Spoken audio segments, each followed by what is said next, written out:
I used to think of Sheila as the anchor in my life, the one who kept everything steady. We had been together for 15 years, a period marked by familiar routines and an easy comfort. But lately, that stability felt like it was slipping through my fingers. It all started when Sheila decided to return to work after a decade of staying home with the kids. I was supportive of her decision. After all, she'd spent years focusing on our family and deserved to pursue her career ambitions. What I wasn't prepared for was the shift it would cause in our relationship. Her return to work was supposed to be a positive change. Instead, it marked the beginning of a series of subtle but unsettling shifts in our dynamic. Our evenings, once filled with shared conversations and laughter, now felt strangely distant. She was often tired or preoccupied, and our intimate moments had become infrequent and perfunctory. One evening, as we sat across from each other at the dinner table, I decided to broach the subject. The room was filled with the clinking of cutlery and the soft hum of the dishwasher. Sheila was absorbed in her phone, scrolling through emails. "Hey, Sheila," I began, trying to keep my tone casual, "I've noticed we haven't really spent much time together lately. It feels like we're drifting apart." Sheila looked up, her eyes briefly meeting mine before she glanced back at her phone. "It's just been really busy at work," she said with a dismissive wave of her hand. "You know how it is. I'm trying to get back into the swing of things." I could sense the frustration in her voice, but it was her body language that worried me more. There was an emotional distance that I hadn't felt before, an almost palpable barrier between us. "I get that," I said, trying to remain calm, "but it seems like we're missing something. Maybe we should try to set aside some time for us, just to reconnect." Sheila sighed and set her phone down, her expression softening but still guarded. "Bill, I'm tired. I'm doing my best, but it's hard balancing everything. Can't we just have a quiet night?" The conversation ended there, with an uneasy silence hanging in the air. I tried to push aside my growing concerns, but the feeling of unease lingered. Days turned into weeks, and the changes became more pronounced. Sheila's phone usage was incessant, and she had begun taking calls in private, her conversations clipped and hushed. I noticed unfamiliar charges on our credit card statements, small, recurring amounts that didn't fit with our usual expenses. One Saturday afternoon, as Sheila prepared for another of her increasingly frequent networking events, I decided to follow her. I wasn't sure if my suspicions were valid, but the little things were adding up. When I asked her where she was going, her response was evasive. "I have a work event tonight," Sheila said, her tone brisk. "It's important, so don't wait up." I watched as she left, dressed in a way that struck me as unusually formal for a casual event. Something about her demeanor felt off, like she was concealing something beneath her polished exterior. As the days wore on, my worry grew into obsession. I started to notice the way she'd glance at her phone, or the times she'd linger just a bit too long on her messages. It wasn't just that she was distant, it was that she was actively hiding something from me. I decided to take a step I never thought I would. I went to a security store and purchased hidden recorders and a GPS tracker. It felt like an invasion of privacy, but my instincts told me that I needed to uncover the truth. I installed the devices with a mix of guilt and resolve, hoping against hope that I was wrong. One night, after Sheila had gone to bed, I sat in our darkened living room, listening to the recordings I'd set up. The audio was filled with mundane details, grocery lists, work stress, and the occasional sigh of frustration. But I knew that if there was something to find, it would be hidden among these everyday conversations. As I replayed the recordings, a sense of dread settled over me. Sheila's voice, once warm and familiar, sounded distant and clipped. The mundane conversations were interspersed with odd phrases and references to someone named Bob, a name I didn't recognize but which began to take on a troubling significance. That night, I lay awake, the weight of my discoveries pressing down on me. I didn't want to believe it, but the evidence was mounting. Sheila's behavior had changed, and my own fears were beginning to feel more like reality. With a heavy heart, I resolved to find out the truth. If Sheila was hiding something, I needed to know what it was, even if it meant uncovering painful truths. The days following my decision to install hidden recorders and GPS tracking were a whirlwind of anxiety and anticipation. I checked the recordings and GPS data daily, each time hoping for a normal pattern to reassert itself, but knowing deep down that the truth was likely to be far from comforting. It was a Tuesday evening when I first received the notification that Sheila's car had parked at the motel. My heart pounded as I reviewed the GPS data. The pattern was unmistakable. This was a place Sheila had visited several times over the past month. Each visit had been timed during her networking events or late-night work calls. I spent the entire day wrestling with a mix of dread and determination. The thought of confronting Sheila with evidence of her betrayal was unbearable, but I had to be sure. I decided to listen to the audio recordings from the days leading up to that evening. The sounds of the house, the hum of the refrigerator, and the quiet conversations were punctuated by an unsettling discovery. One recording, from a day when Sheila had been particularly distracted, caught my attention. I heard a conversation that seemed to be with Bob. Sheila's voice was softer, more affectionate than it had ever been with me recently. "Bob, I miss you," Sheila said, her voice tinged with an intimacy that made my stomach turn. "It's hard to stay away when I think about you." Bob's voice came through clearly, though I could only make out snippets. "I know, Sheila. I miss you too. We'll make up for it soon, I promise." My hands shook as I listened, and I had to pause the recording several times to steady my breath. The warmth in her voice was a stark contrast to the chilly distance I had felt from her. I felt a surge of anger and betrayal, but I needed more concrete proof before I could act. The next step was clear: I needed to see this for myself. That evening, I prepared to go to the motel. My plan was to confront Sheila and Bob together, but I also needed to ensure that I had undeniable evidence of their affair. I arrived at the motel early, choosing a room on the second floor that overlooked the parking lot. I set up hidden cameras in the room and waited. As I sat in the dimly lit room, I reviewed the recordings on my phone, trying to calm the storm of emotions swirling inside me. I knew that what I was about to do would change everything, but I couldn't let fear or doubt deter me. Around 9 p.m., I saw Sheila's car pull into the parking lot. My pulse quickened as I set up the final camera. I had hoped I would be wrong, that there would be a reasonable explanation, but I was about to find out the truth. When Sheila and Bob entered the room, I watched from the small peephole I had created in the door. I could see them through the gap, their movements intimate and familiar. Sheila's laughter, which had been so scarce at home, now flowed freely. They talked in hushed tones, their affection evident in their touches and glances. The scene was excruciating to watch. I felt an overwhelming mix of anger and sadness, but I remained focused. I took photographs of the intimate moments between them, ensuring I captured everything that would serve as proof. After they left, I retrieved the recordings and photographs with a heavy heart. It was done. I had what I needed. As I reviewed the images, each one seemed to punctuate the betrayal I felt. I couldn't help but feel a pang of sorrow for the family that was about to be torn apart. Back home, I found Sheila in bed, already asleep. I knew that the confrontation would have to wait.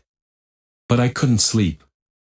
Instead, I sat in the dark, the weight of what I had discovered pressing heavily on my chest.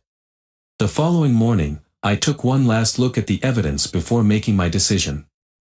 The confrontation would come soon enough, and it would be brutal. But for now, I needed to be sure of my next steps. The truth was clear, and my path forward, though painful, was unavoidable. The discovery had been shattering, but it was only the beginning. I knew that confronting Sheila and Bob would be an ordeal, so I planned every detail meticulously. My goal was not just to confront them, but to ensure they faced the consequences of their actions. The motel had been a recurring venue for their secret meetings, so it made sense to use it as the setting for their exposure. I spent the days leading up to the confrontation in a state of cold determination. I booked a room at the same motel under a pseudonym, ensuring that my presence would remain undetected.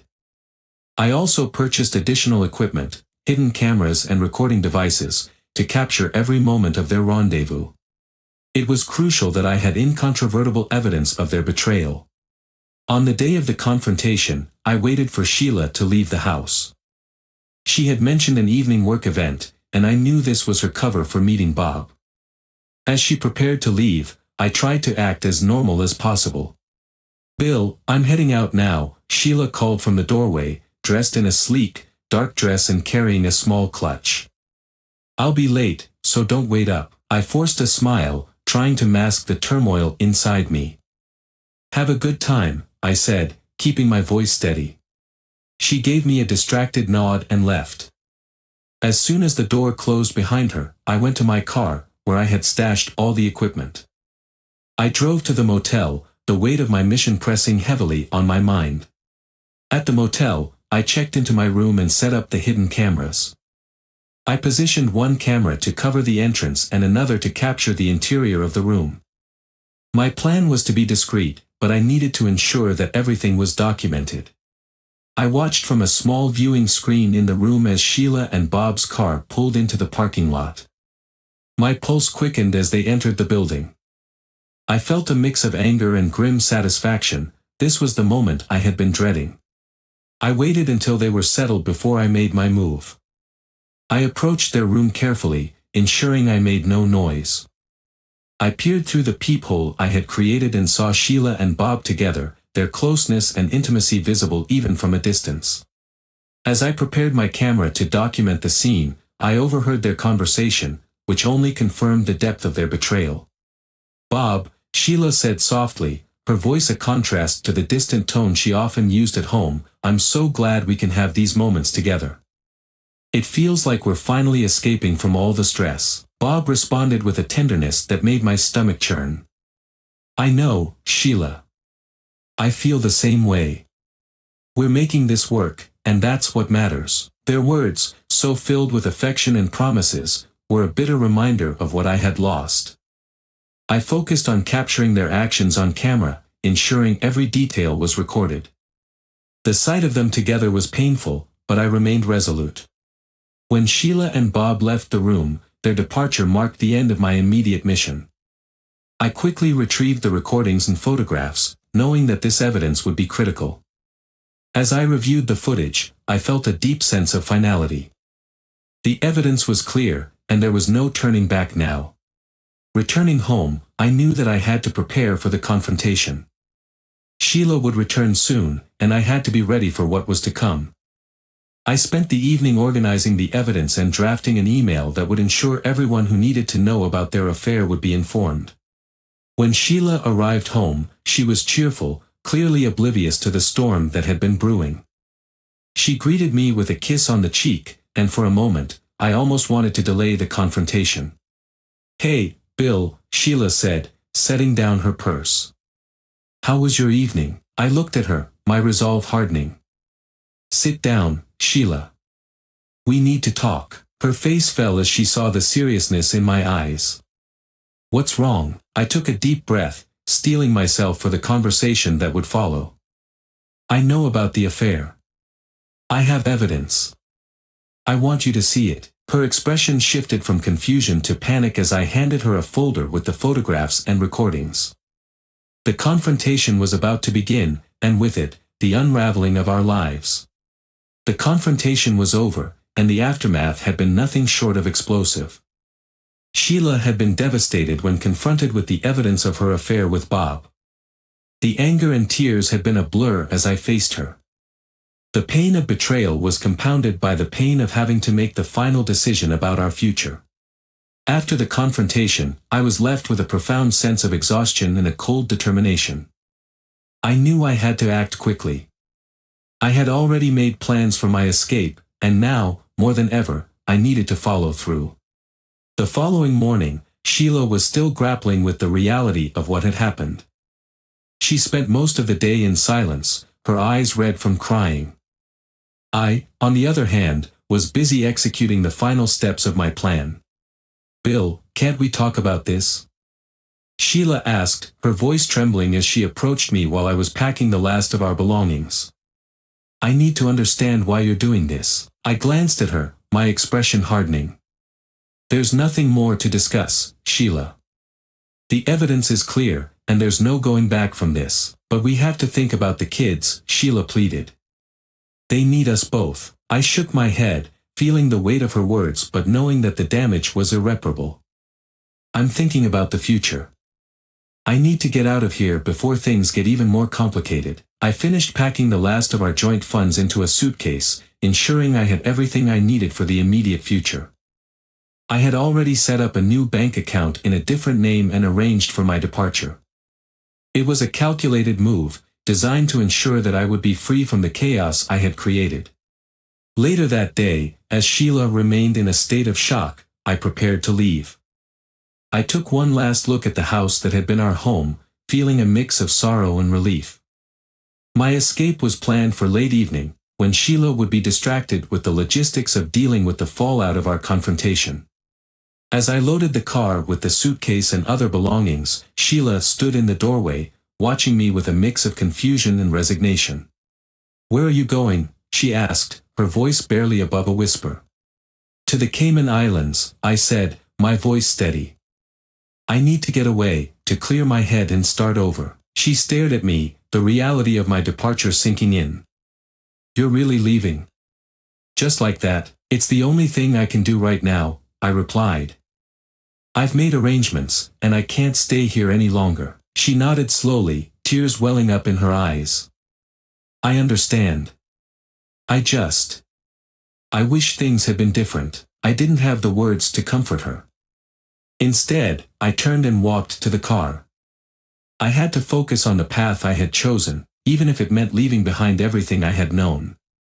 As I drove to the airport, the city lights blurred past, and I felt a strange sense of liberation mixed with deep regret. I knew that the road ahead would be lonely, but I also knew that I needed this escape to find some semblance of peace.